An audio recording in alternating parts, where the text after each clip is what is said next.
The Honourable Sifuna. Thank you, Honourable Speaker, for the opportunity to contribute to this bill. First, I don't know if other members have noticed, but the version of the bill that is on our gadgets, Honourable Speaker, misses a critical part, which I always start with when debating any bills in this House, which is the memorandum of objects and reasons. I don't see it in the version that is, on our gadgets there. It always points to the import of the legislation, why it is necessary for us to bring these amendments to the Roads Act. Mr. Speaker, this is an area that has had a lot of debate.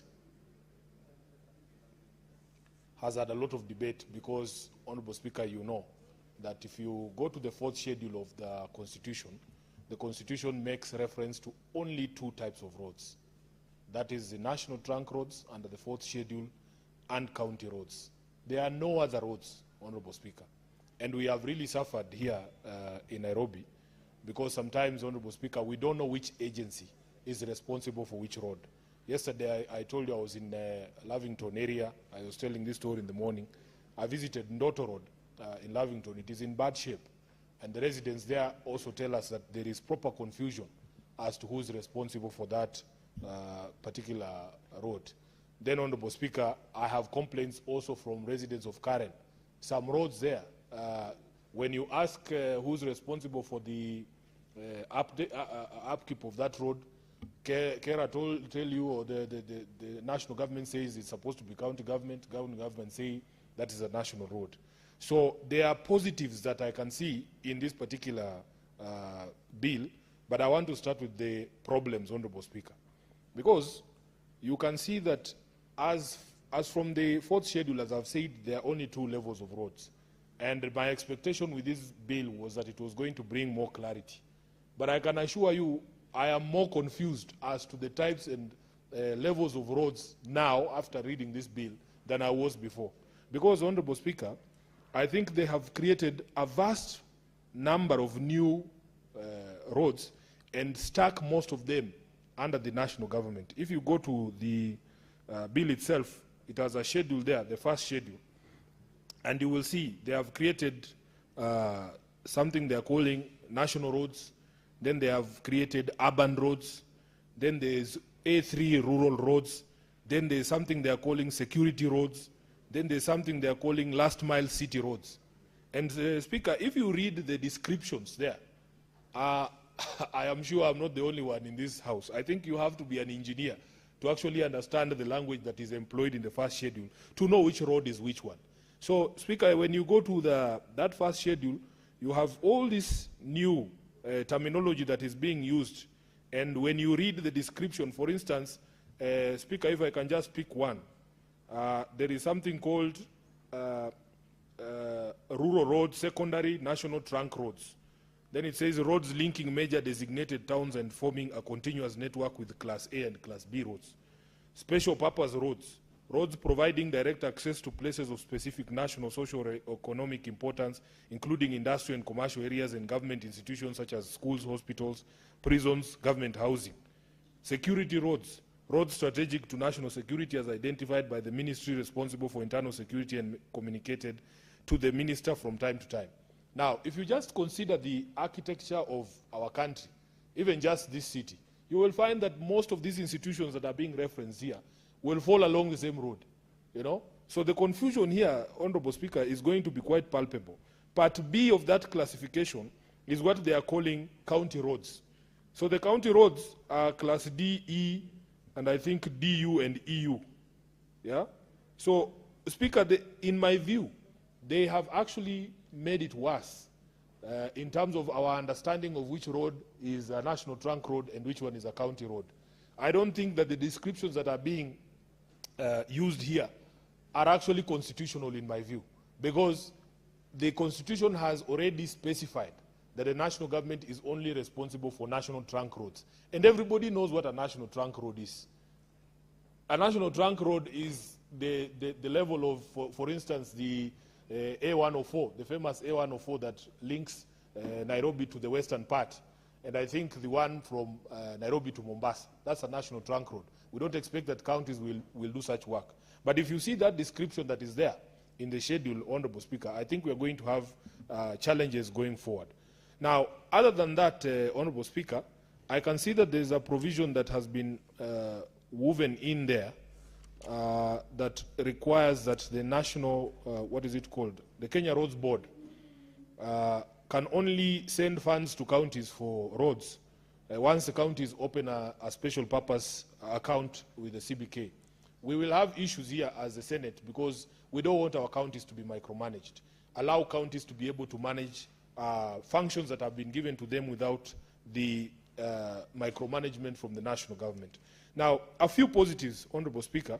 Under clause 47(3)(b), you will see that they are providing for something that we as a country have struggled with for a very long time, that all parts of the country must have reasonable access to a national trunk road or a county road. This is the equity that we've been looking for, especially under the Equalization Fund, that there are counties that are so far away from national trunk roads that it is impossible to access some of those counties.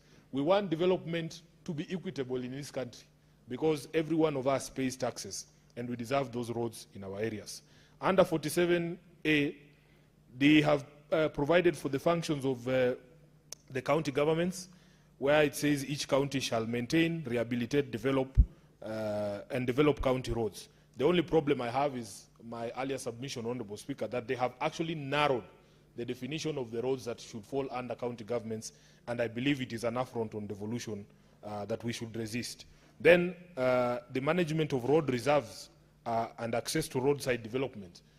Speaker, I have a background in outdoor advertising. My first meaningful job was as a legal affairs manager of a company that does billboards.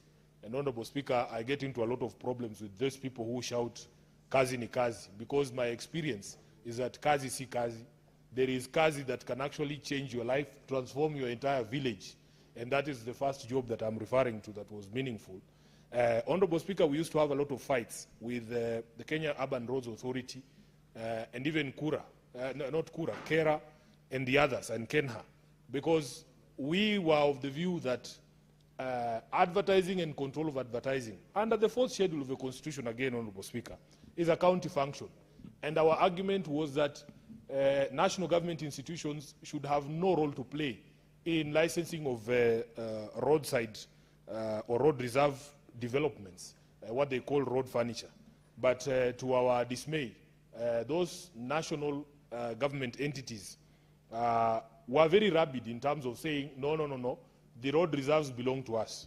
So I am happy, although they have reduced the definition, again, of the roads that fall under counties, that it is clear that management of road reserves, access, and to roadside developments under 47A has been made clear that it is a functional responsibility of the county governments. And then under 47AC, management of traffic. Management of traffic on county roads has been specifically isolated as a county function, Honorable Speaker, so that we have we should have the capacity as the Nairobi County government, for instance, to manage traffic on our roads without interference from the national police. Honorable Speaker, under 47B, it is something that also I support on signage on our roads, that every road should have signage showing the classification of the road and which government level is responsible for its maintenance, rehabilitation, and development.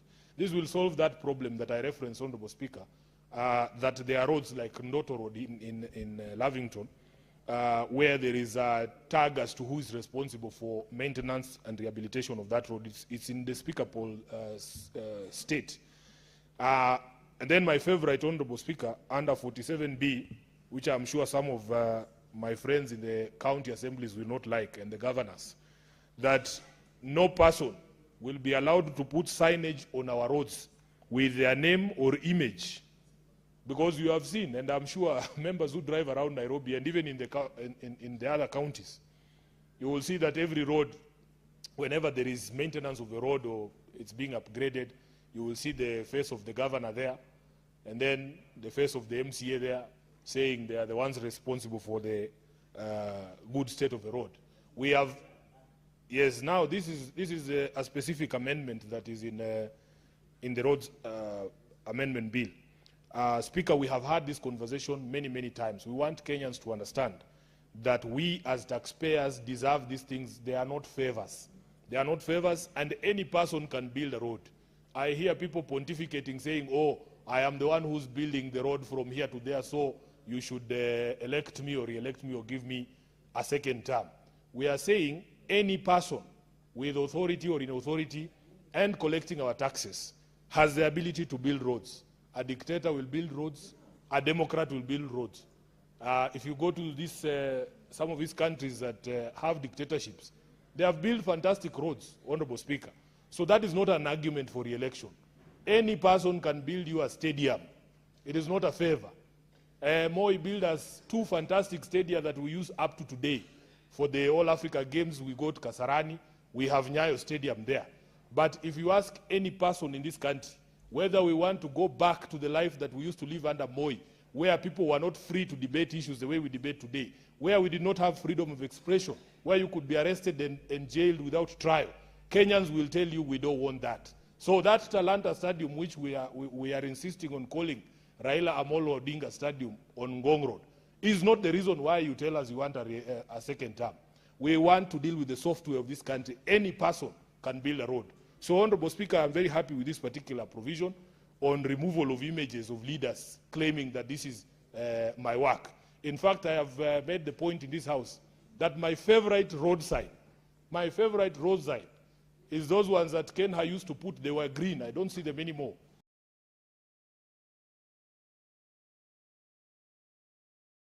That said, your money, the road maintenance levy funds have been used to improve the situation of this road or the state of this road.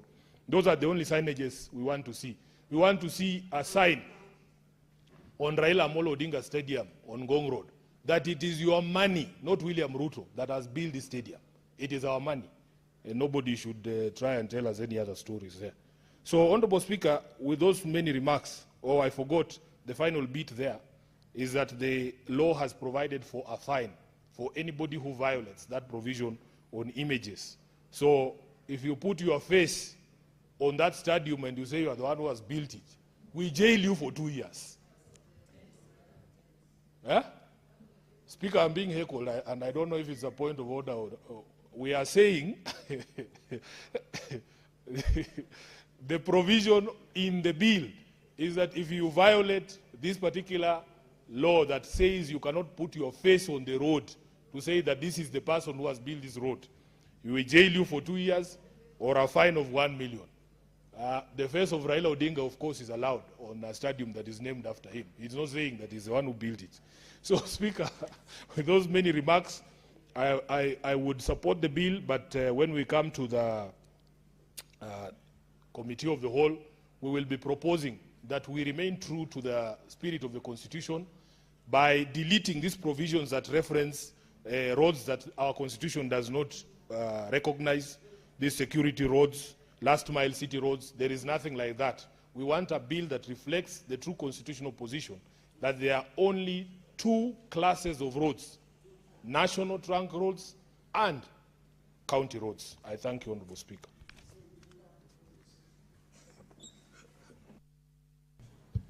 Thank you, Senator Sifuna.